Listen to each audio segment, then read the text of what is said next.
తీసుకోకు. ఇప్పుడు నాకు ration card లేదు, రేషన్ కార్డు కంపల్సరీ అన్న రోజు నేను పరేషాన్ అవుతాను. రేషన్ కార్డే లేదు, నేను తీసుకోలేదు. కారణం ఆ 10 కిలోల బియ్యమైనా ఇంకొక వ్యక్తికి చెందాలా అనేది నా ఆలోచన.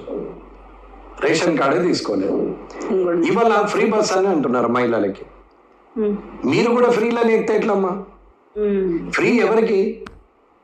ఫ్రీ ఎవరికి? రోజు వారికి కైకిల్ చేసుకుంటారు, గరీబ్ గాళ్ళకు, బీదలకు. ఉన్న వాళ్ళు కూడా ఎక్కడ అది వాళ్ళకి ఆలోచన రావాలి. అది ఎక్కి టికెట్ తీసుకో కదా. వాడు అంటాడు ఇది ఫ్రీ అమ్మా అంటాడు, నువ్వు టికెట్ తీసుకో, నీ బాధ్యత అది.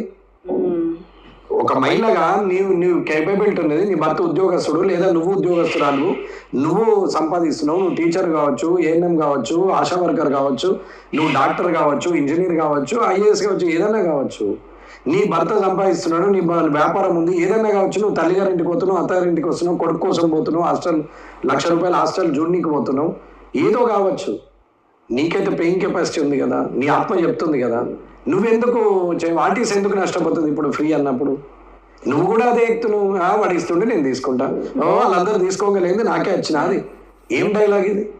ఏం ఆలోచన? అసలు ఏం ఆలోచిస్తున్నారు? రావాలి అంతే, మార్చాలి. మాట్లాడుతూ పోతుంటే, చేస్తా పోతుంటే వస్తుంది. ఎందుకు రాదమ్మా? ఫ్రీ ఎవరికి ఉండాలో వాళ్ళు. నువ్వు ఒకవేళ నీ దగ్గర పెయింగ్ కెపాసిటీ ఉంది, నెలకు 10,000 నువ్వు సంపాదిస్తున్నావమ్మా, నువ్వు ఫ్రీ బస్ ఎక్కితే నువ్వు బిచ్చం ఎత్తుకున్నట్టే నా దృష్టిలో. నువ్వు బిచ్చం ఎత్తుకున్నట్టే. గుడికాడ ఉండి అమ్మ అయ్యా అని లెప్రసీ వచ్చి భగవంతుడు చిన్న చూపు చూస్తే ఇబ్బందులలో ఉన్నటువంటి వ్యక్తులు ఉంటారు చూడు, వాళ్ళు బిచ్చం ఎత్తుకుంటారు కదా, వాళ్ళలాగానే నువ్వు కూడా.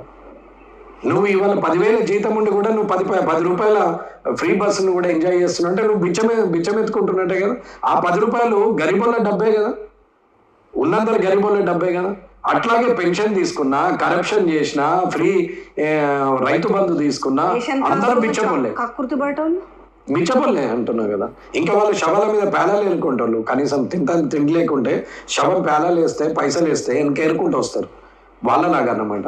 రైతు బంధు 10 ఎకరాలు ఉంటుంది, నీకెందుకు రైతు బంధు? నువ్వెందుకు తీసుకోవాలి?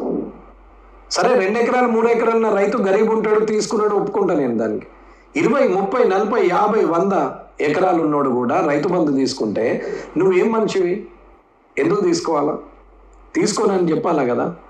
కనీసం సర్వీస్ తీసుకొని స్కూల్కి, నీ ఊర్లో హాస్పిటల్కి, నీ ఊర్లో లేనోనికి, లేకుండా 4 లగ్గాలు చేయి, పుస్తబట్టలు కొని, లేకుండా భోజనాలు పెట్టు, లేదా గుడిని రిపేర్ చెప్పి. అది కూడా చేయరు. మళ్ళీ అది అకౌంట్లో వేసుకుంటారు, పెళ్ళంకు మళ్ళీ బంగారు నెక్లెస్ కొంటారు. ఏంటమ్మా ఏం పద్ధతి?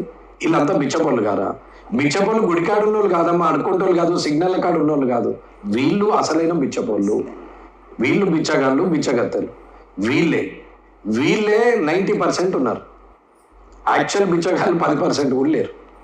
మార్పు రావాలి. ఇది ఆలోచన చేయకుంటే ఎట్లమ్మా చెప్పండి.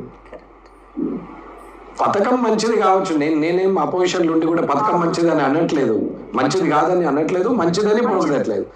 కానీ వాళ్ళకి అందితే దాని వల్ల కొంచెం వాళ్ళు దోహదపడుతుంది. అంతే కదా. ఇప్పుడు కైకిల్ చేసే వాళ్ళు ఉంటారు, ట్రాన్స్పోర్ట్ ఉంటది, అక్కడికి వెళ్ళాలా, వాళ్ళకి బెనిఫిట్ అవుతుంది కదా.